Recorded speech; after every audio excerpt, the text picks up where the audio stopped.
What's up? What's going on, guys? This is Mr. Gold, and today I'm going to be doing NFL Free Agency Recap Part 6. Yes, this is going to be the 6th part in the series and should be the second to last episode of Free Agency Recap. And today we're going to cover teams like the Philadelphia Eagles, the Pittsburgh Steelers, the San Francisco 49ers, and the Seattle Seahawks. Let's get on to the vid.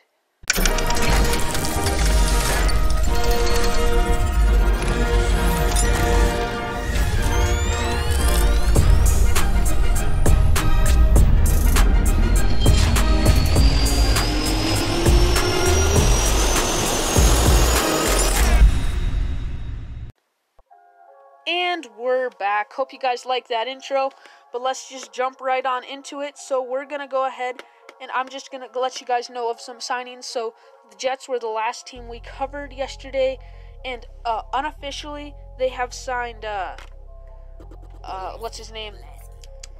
I can't remember it. Logan Ryan, but they did officially sign Frank Gore to a 1-year, $1.05 million contract. The guy just does not retire, so that was one of the signings that's happened since last week. But let's just get on to it. So the Philadelphia Eagles are the first team, and we have Jatavius Brown signing a 1-year deal with them. That's all I have on that, but I think that's probably a solid deal. I'm going to give that one a B. Then we have Javon Hargrave, the former Pittsburgh Steeler, agreed to a 3-year, $39 million deal that includes $26 million fully guaranteed. Solid deal. He did well in Pittsburgh, and he should be a solid contributor in helping out those of the likes of Fletcher Cox and Brandon Graham. So that definitely is a good move there. That'll help them out. I'll go ahead and give that one a B+. Then Rodney McLeod, a safety, agreed to a 2-year, $12 million contract. That is a solid deal. You're going to lock up that safety position. Need all the help you can get after losing Malcolm Jenkins. So yeah, I think I addressed this in my grading every NFL team's draft class. They do need a lot of help at safety, and they covered that by re-signing 2 players and signing 1. So definitely an important move there. I'll go ahead and give that one an A-. Jalen Mills agreed to a 1-year deal worth up to $5 million. So he got a nice 1-year deal on Jalen Mills, and he'll definitely help out that team. Go ahead and give that one a B. Then Will Parks agreed to a 1-year deal. I'll give that one a B as well. I don't have anything else on that. But then Nickel Roby-Coleman agreed to terms on a 1-year contract. He is the former Ram. He is definitely a great addition for the secondary that needed a lot of help. Got to give that one a solid A- there. And then Darius Slay was acquired in a trade with the Lions in exchange for a 3rd-round pick and a 5th-rounder. Slay will receive a 3-year, $50 million extension with $30 million guaranteed. As one of the top corners in the game, a lot of people could argue that he deserves this, and he probably does. So I'm going to go ahead and give this one an A. I really like that trade, but my man Pineapple Gaming is not going to be very happy about that because he really liked him, so that's sad for him. But then Nate Sudfeld, Nate Sudfeld, a quarterback, re-signed with the Eagles on a 1-year, $2 million deal with $500,000 guaranteed and $3 million incentives.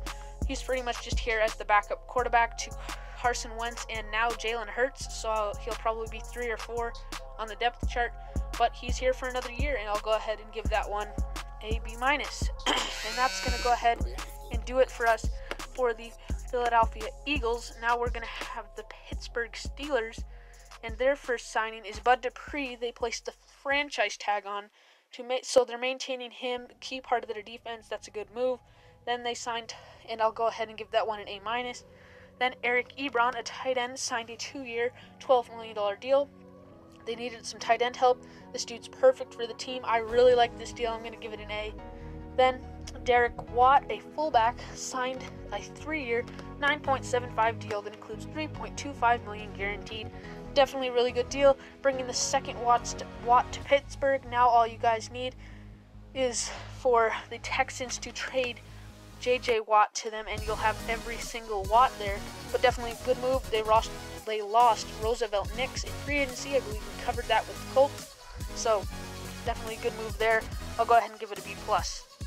Then Chris Wormley, I believe the former Raven, was acquired in a trade with the Ravens, yes, okay, along with the 7th round pick in exchange for a 2021 5th round pick. So definitely a good move there, helping out that defensive line that lost Javon Hargrave. So basically just filling excuse me, gosh, I don't know why, my throat is way clogged up today.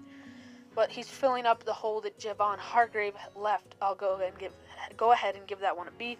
Then Stefan Winooski, an offensive lineman, signed a 2-year deal with them. He's kind of filling the B.J. Finney loss hole there, which I know about because the Seahawks signed him, and we're going to get to that a little bit later on in this vid. But yeah, solid move there, but not super solid. I'll give it a C+. And that's going to do it for the Pittsburgh Steelers.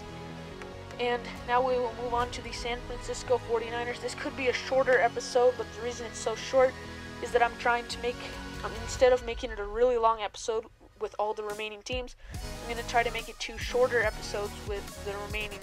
It'll be the 3 next time for this time.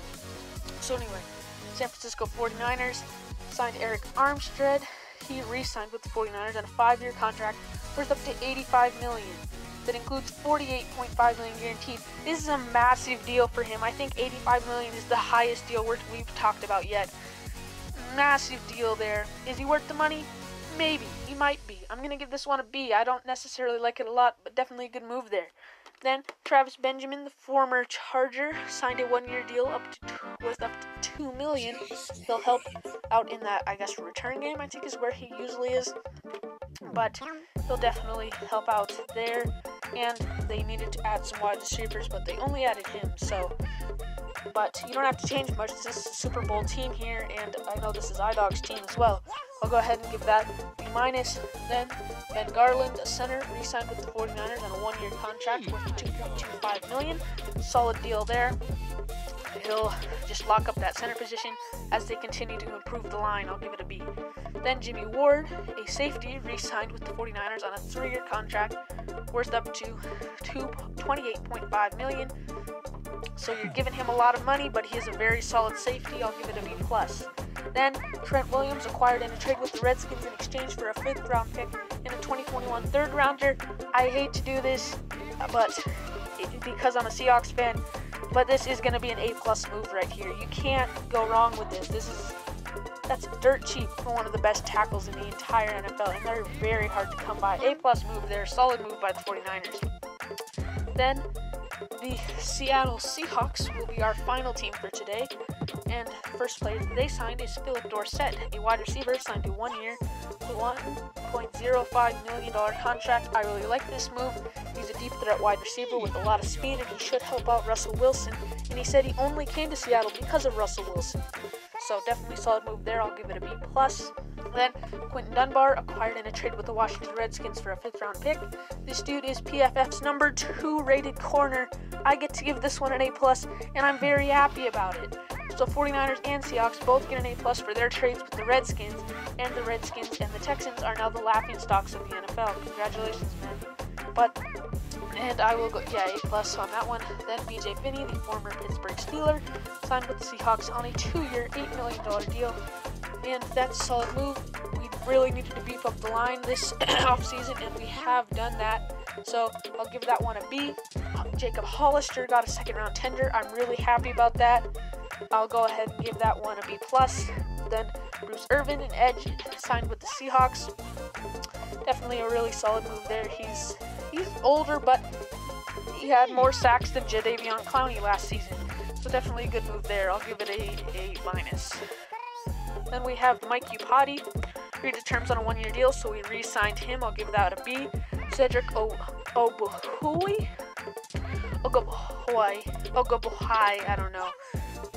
I don't know. He agreed to terms with the deal. I'll go ahead and give that one a C. He's not very good. Then Greg Olsen signed a 1-year, $7 million contract, so that's definitely a very solid deal there. He was released by the Carolina Panthers, but he will help at that tight end position. I'll give that one an A. And then Jaron Reed re-signed with the Seahawks on a 2-year, $23 million contract. I like that move. Keeping that defensive line strong, even if we don't have Jadeveon Clowney yet. But hopefully there'll be some news on that soon. Well, thank you guys, and I'll go ahead and give that one a B+.